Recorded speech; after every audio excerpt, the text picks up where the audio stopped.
soqali Sénégal kon wax dëgg yàlla monsieur le premier ministre amuñu sa fay te la jeunesse sénégalaise également amuñu sa fay nga ñëw également teg politique de souveraineté alimentaire woote le ministère de l'agriculture de la souveraineté alimentaire et de l'élevage pour ñu mën a moom suñu bopp ci wàllu mbay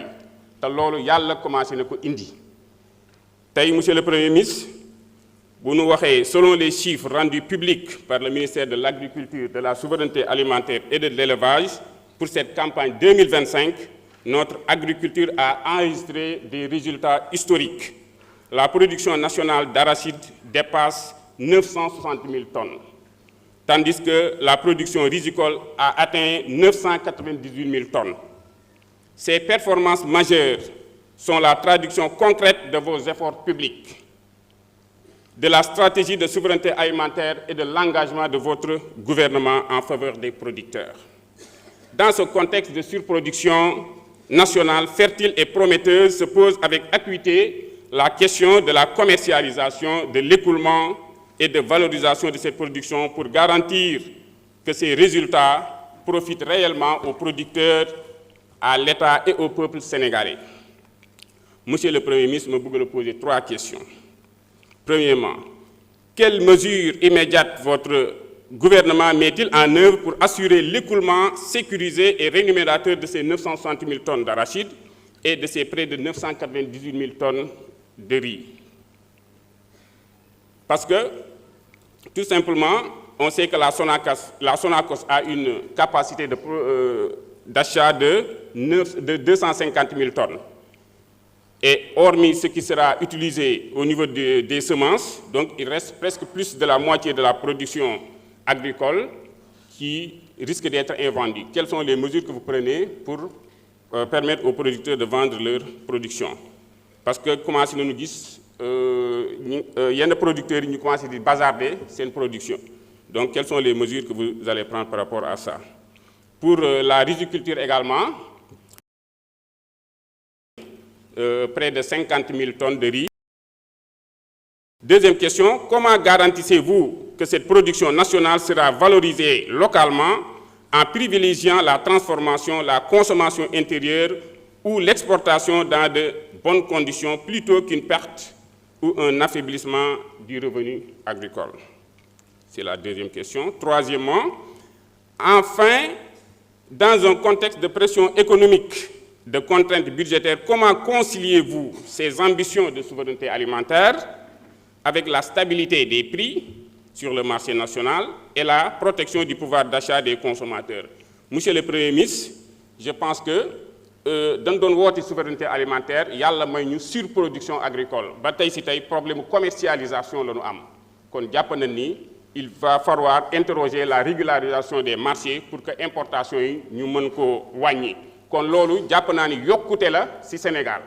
kon monsieur le Premier ministre la jeunesse sénégalaise reste engagée derrière vous et c'est pertinemment que inchallah l'avenir sera meilleur. Donc on vous remercie infiniment. Merci beaucoup. jërëjëf on bëggoon fàttali rek ne question d'actualité au gouvernement benn question la war a nekk mais dafa mel ni gars yi dañuy ñambaasaale bu baax a baax ñu bàyyi ci xel honorable Cheikh Thioro Mbacké mën nga ñëw jël kàddu.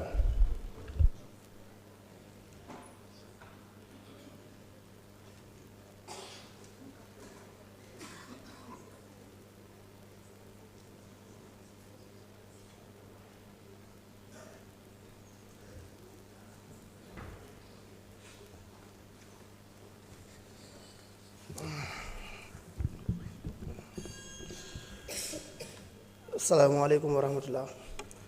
Président maa ngi lay nuyu di nuyu njiitu jawriñ yi premier ministre Ousmane Sonko di nuyu sama naataango député yépp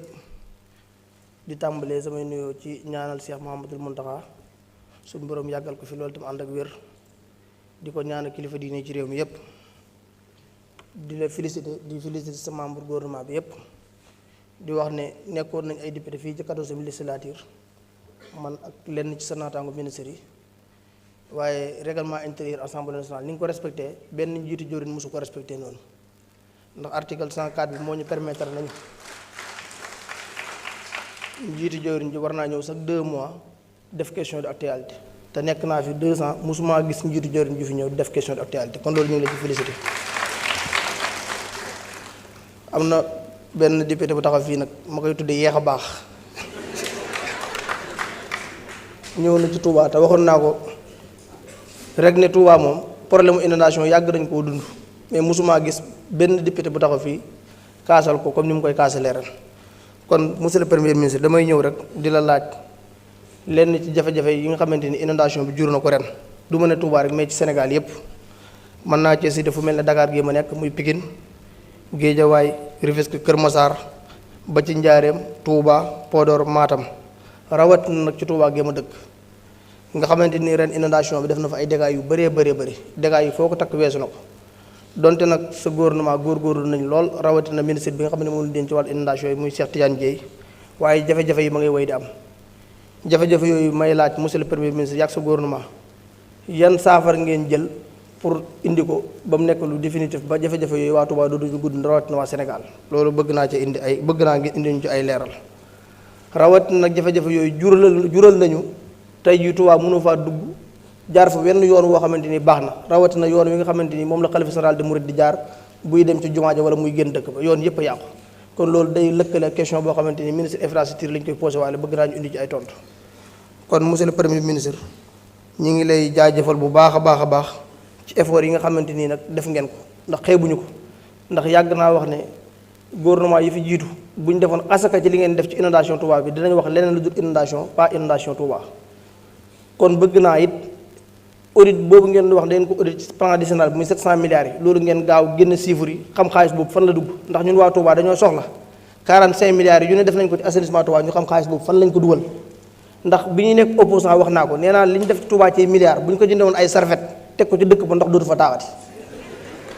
kon ñun waa Touba soxla nañ xam xaalis boobu noonu fan lañ ko dugal ba mu jural ñu jafe-jafe yi kon ñi ñëw di politique Touba wax dëgg yàlla war nañoo rus waa Touba rus Sëriñ Touba te xam ne premier ministre ku ko dégg mu wax boo naafeqee ba naafeq sax di nga xam ne kii bëgg na réew mi bëgg réew mi li mu ko jural ñëpp xam nañ ko may tëje nag benn conseil boo xam ne naa la ko jox yow sa membre gouvernement boo leen di tabbati ministre jot na nag ngeen defal ko stage ñu xam li ñu dund ci projet bi dina tax ministre boo leen tabb dina rus di génn def déclaration yoo xam ne day gàcceel Sénégal yi mais day gàcceel patriote yi xam ne ñàkk nañ seen bakkan ci combat bi wasalaamaaleykum wa rahmatullah.